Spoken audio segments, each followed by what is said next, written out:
This is Sam Goldwyn in Hollywood. This is Vivien Leigh in London. This is Ken Tynan in New York. This is Small World, and this is Ed Murrow in New York. Good evening. Tonight on Small World, the world of motion pictures. From London, one of the greatest actresses of our time, Vivien Leigh Olivier. Miss Leigh won an Oscar in 1938 for her Scarlett O'Hara, another one in 1951 for Streetcar Named Desire, and all kinds of awards for her stage portrayal of Cleopatra. Miss Leigh is talking to us from her apartment in London. Good evening, Grandma. Good evening, and thank you. And from Hollywood, a man who had to get up at 5 o'clock in the morning in order to be with Miss Leigh. Mr. Samuel Goldwyn, a pioneer and a giant, who gave us Dodsworth, Wuthering Heights, Best Years of Our Life, but whose greatest picture is always the next one, which in this case is Porgy and Bess. And from New York, a young Englishman who, if not angry, is at least opinionated, Kenneth Tynan, drama critic of the London Observer, now on loan to the New Yorker magazine for a one-year hitch. Mr. Tynan, I think I should warn you that Mr. Goldwyn is not always enthusiastic about the critiques that appear in the New Yorker. I have great respect for the New Yorker. I think it's one of the fine magazines that's come out in my time. But I do not quite agree with the criticism that the New Yorkers are writing. As a matter of fact, I heard about your review yesterday in the New Yorker of Rodgers and Hammerstein's show, a Japanese girl playing a Chinese girl. You took exception to that. Well, since we're talking about Miss Leigh, I always like to talk about her anyway. She played a Southern Belle in 2 pictures she was in. And that was, what was the name of the first play that she gave that great performance? And she won that was a picture Selznick did with her. Gone with the Wind. Like Gone with the Wind. Gone with something. And she won an Oscar. She distinguished herself again when she played, which she did a wonderful job in Streetcar called Desire, also a Southern Belle. I always refer to her as a belle anyway. And tell me, how do you account for your criticism of Japanese girls playing Chinese girls or Chinese girl playing Japanese girls? What has that got to do with it? Well, I think if you're going to present the Chinese people authentically and as they ought to be presented on a stage, you've got to pay some kind of respect to their origins and their culture, their appearance, and get a kind of authenticity that I felt didn't exist in that show, because there are differences of background and temperament between Chinese and Japanese, which are tremendously marked. Ken, you might as well say that no English actor should play in a Chekhov play or in an Ibsen play. If the entire cast's English or German, okay. But what does it matter if they're artists? But does it matter very much if they know what they're doing? Atmosphere is completely destroyed by this sort of lack of homogeneity, you know. By the way, you know, I was the only English member of the cast of Streetcar, and that didn't seem to make very much difference. Well, it did to me, honestly, dear, because of that. I mean, in an entirely English cast, splendid, but you did, at least to an untrained ear such as mine, stick out a little bit as being not quite in the same style as the other people in the film. Well, I have to try again and get better, that's all. Mr. Tynan, whom I have great respect for, how is it that about 300 million people all over the world saw Gone with the Wind, and Wonderful she received film. Oscars all around the place? Wonderful film. How is it that they liked her in the role?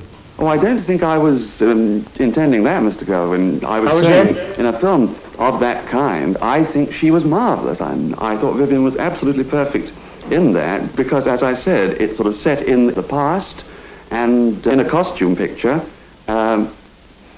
I think that kind of thing is absolutely okay. I think truth is the keynote of all acting or of all artists. And I don't really understand what Ken's saying, because I don't think you would call it a stylized film in any way. It's not like an 18th century comedy, for instance. It was a perfectly human story, and as modern as they come, really.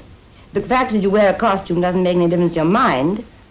And if your mind is truthfully playing the character you're supposed to be playing, the costumes and whether you have a fan in your hand or anything, it doesn't make any difference at all. Isn't there something, though, in those two parts, Vivien, the streetcar part and the Scarlet O'Hara one, didn't they both have this strange quality of vulnerableness? You know, girls who were easily breakable, who were suffering terribly. Sorry, Ken. I think they were entirely different people. But I mean, it seemed to me, didn't they have that in common? These were girls that were going to be, you know, knocked around by all kinds of agonies and... Oh, knocked around is one thing. I think they were both knocked around quite a bit, but one overcame the knocking around and the other one succumbed. Yes. And therefore they were innately different, it seemed to me. But then the only interesting thing, I think, is to play as many different things as possible. I think typecasting and type acting is one of the menaces, really, because you get used to what somebody's going to do, and then it holds no surprise for you. And if you're not going to be surprised in life, it's a pity, I think. Why do you think you get cast so often as Southern belles, Vivien? I can't imagine. I must have lived there in some incarnation or ever, or something, you know. I really don't know. Only twice, you know. Yeah. Only twice in, oh, how many years? 20? So that's not many. Miss Leigh mentioned typecasting, which of course is a product of the star system. And I suppose one reason that she has not been typed is the fact that she is a genuine actress as well as a star. Isn't the definition of a star, though, Vivien, a girl who can stare into a camera and convince every man out there that she needs him and cannot exist without him? Well, no, I don't think that applies entirely. She may think she wants to say that to everybody, men, women, and children. I don't think men are all that important. But isn't there a special kind of hungering, yearning, needing expression which Garbo had, which Marlene Dietrich has, and I also think you have it, this sort of look of unutterable need, and everybody in the audience feels, my goodness, she needs me. My goodness, Ken, I think that a certain waif-like, if you like, I don't mean waif-like, but I think people shouldn't appear too sure of themselves, because they probably aren't, as a rule. Is that what you mean? Yes, but I mean, is there anything else which differentiates star quality from ordinary competence? I haven't the faintest idea. I only know that a star to me is somebody who makes me feel that I don't understand quite what they're doing, but I feel there's a sort of magic about it. I don't know what it is. Garbo certainly had it, and to me, Brigitte Bardot has it. Now, Sam, Ken Tynan started a considerable controversy in Europe when he said that the drama as an art form had to be concerned with politics. How do you feel about that? How do I feel about it? Yes. I think the duty of a producer is to produce plays or pictures that the public will enjoy when they go into the theater. I think politics is a documentary problem.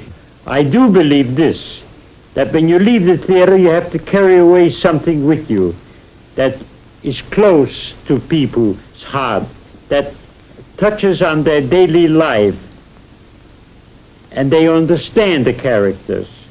But I do not agree with Mr. Tynan at all, that politics, every time anyone has tried to do that in a picture or a play, they usually came out so that they couldn't pay their payrolls every week. Can I comment on that, Ed? Please do. When I say that art ought to be, in some way, a political activity, what I mean is that it can't help it. Every act that anybody performs has some kind of a political repercussion. And any film, whether it's a trivial comedy or a historical epic, is in some way connected with the political activity of that country. Now, if you make a film, for instance, in which Negroes are presented not as a different kind of person, but just an ordinary person like everybody else, that is a social act, and it will have all kinds of political repercussions. Now, in a film like Gone with the Wind, the aristocratic Old South is the subject. Certain aspects of it were omitted, others emphasized. And in those emphases, in those omissions, politics express themselves. Politics are how we organize ourselves, and in every form of expression, in every art, every word we utter, in some way contributes to the political scene. You can't keep out of it. Mr. Tynan, when I got the idea of doing the best years of our life, from what I understand you liked, Yes, tremendous. I did not think of politics. I only thought of what's going to happen to these people when they return from the war, the disabled veterans, and so on and so forth. I never injected politics in. But it did explain to you how American society worked. And that was a tremendously important thing. Miss Leigh, do you think movies, or for that matter the theater, ought to have a point of view?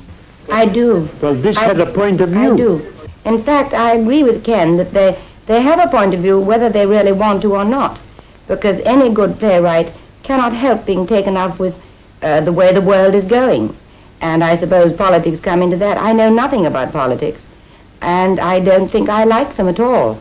But I think that the social conditions in every country are bound to come into any play of any interest, whether it's brought in or not. Pure propaganda, I naturally don't like, because I think it's always pretty dull. But I think it comes into any play or any movie, whether that movie sets out to put it in or not. Because I think any dramatist of any stature naturally deals with the world as he sees it. Now, Mr. Goldwyn, Yes. didn't you have a point of view when you decided to do Porgy and Bess? Yes. I felt that this was, to begin with, the first great American opera that was written. And secondly, I wanted the public to see the Negroes as they are. As I should have said, it simply showed him as he used to be. And I would have thought that in spite of your obviously sincere beliefs that politics hasn't any place in the industry, I think you will find, and perhaps have found, that a great many people will interpret your film in social or political terms. No. You see, it shows us Negroes as downtrodden, dope fiends. It's a very slanted and unfair picture of colored activities. I beg your pardon. No, I don't. I am sorry. First of all, my story is laid in the period of 1900 and as it was written. Secondly, you might as well say that the public today do not understand Shakespeare or some of the great things that have been written in the past 100 or 200 years. I cannot agree with that at all. I think the idea is to lead them into that period and stick to the period and don't get out of it. And I think you have a chance to succeed. Somebody remarked to me the other day, perhaps a little unjustly, I see that Uncle Sam is about to give us Uncle Tom. Now that may be going a bit too far, but perhaps not a great deal too far. Mr. Tynan, it's the charming, it's the naive of the Negro in that period that makes this almost a fantasy.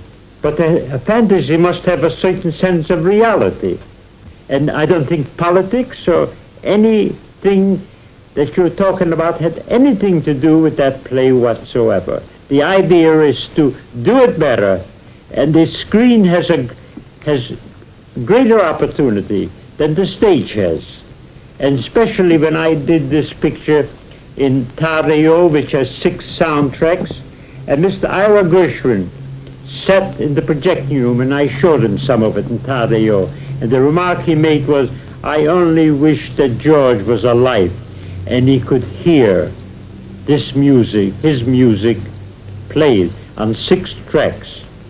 Now, and see the people. Yes, Miss Leigh. Please, Mr. Goldwyn just said something that I don't agree with at all, because he says that the pictures can do something better. I think they can do it differently, but it doesn't necessarily mean better. I don't agree with that at all. They just do it in a different way. Well, making a movie out of an opera like Porgy and Bess is certainly different. It'll be interesting to see whether it's better. People have been afraid in our business to do opera, but I felt it's a contribution I'd like to make, because this business has been very good to me, and I felt I owed them something. So I spent about $7-8 million, and I have to get back about 16 million to break even, in order to prove that it can be done successfully, and it can be better than what the stage has done. And I am hoping that the public will agree with me. And if they don't agree with me, it'll be just too bad for Goldwyn. Now, Sam, are you going to As a matter of fact, when I produce a picture, I don't usually worry how it's going to be a box office success or not, because the minute anyone starts making a picture and thinks of the box office, they're 90% a failure before they start. This little motion picture starring Samuel Goldwyn, Vivien Leigh, and Kenneth Tynan will continue immediately after this word from Olin Matheson. Now, back to Edward R. Murrow and Small World. Go ahead, Mr. Tynan. Are you ever embarrassed, Mr. Goldwyn, when the artistic success of your films is ascribed not to the director or the author or the star, but to you yourself, who really haven't taken an active, creative role in the picture? I've seen a great many films coming out of all kinds of other countries, Italy, France, even your own country, Mr. Goldwyn, Poland. And especially out of your own country, the films nowadays are absolutely fantastically good. And still, I don't think I could name for you who produced any of these films, Italian or French or Polish. Nobody seems to care about that job, whereas here it's the absolute top. But I can't think of any other country where it is Samuel Goldwyn presents. I agree with you, and I know that some very brilliant pictures come out of France, come out of England, come out of Russia. I see most of them. As a matter of fact, I'm seeing one tonight. But Sam, Mr. Tynan's question was, why is it that the producer in this country got so much more public credit than he does in foreign countries? My dear fellow, I can only talk about myself at this point. I've been at it for 47 years. I started when there were pictures ran 10 minutes. And now they run 10 hours. Unfortunately, they remember me, that's all. People are known by the work they do. We've got one pretty good producer in England who's been heard of, it seems to me, Ken. And his name is Laurence Olivier. Oh, yes. Pretty good director, too. Brilliant. I consider Larry a great producer. I consider him one of the great actors we have in present generation. I have great respect for him. But how many are there? Chaplin was one of them. And you may find one or two more. But how many actors are really producers? Orson Welles. Very good. Orson Welles, unfortunately, has not proven successful in that direction. I disagree with you totally. But how many actors are really producers? Orson Welles. Very good. Orson Welles, unfortunately, has not proven successful in that direction. I disagree with you totally. Mr. G. I think The Magnificent Ambersons and Citizen Kane were two of the finest pictures I've ever seen. I saw The Magnificent Ambersons again the other day, and it seemed to me to be by far one of the most wonderful pictures I've ever seen in my life. I happen to like Orson tremendously. Who wouldn't? I think Orson Welles is a very brilliant director. There's only one fault I find with Orson Welles, and I have told him so many times. He thinks he's a writer. He is not a writer. I think and he I don't is. care how good a producer he is or director. He must respect the story. He does everything. I think he's a wonderful writer. He I never can agree with you. Never can I agree with you on that point at all, because I know him. I watched his career. Then we must beg to differ. Would you employ Orson Welles, Mr. Goldwyn, as a director? Yes, as a director, but not as a writer. But do you agree? But Sam, do you agree that The Magnificent Ambersons was a very finely written and directed picture? Yes. Because I believe Orson did both. Yes, I do. Do you agree? I do. Ah. That's But good. you cannot live on that for 20 years. You see, no one is perfect, but you must have a better average than Orson Welles has had. I think the peaks that he's reached are worth a lot of other mediocre peaks that other people have reached. Could we change for a moment from Orson Welles to Mr. Goldwyn? I was reading the other day something that was written in 1940. about Mr. Goldwyn, and I noticed that it was said Hollywood is today the motion picture capital of the world. And the principal reason is that a man named Sam Goldwyn lives here. Well, today Hollywood is no longer the motion picture capital of the world as it once was. You've all said this.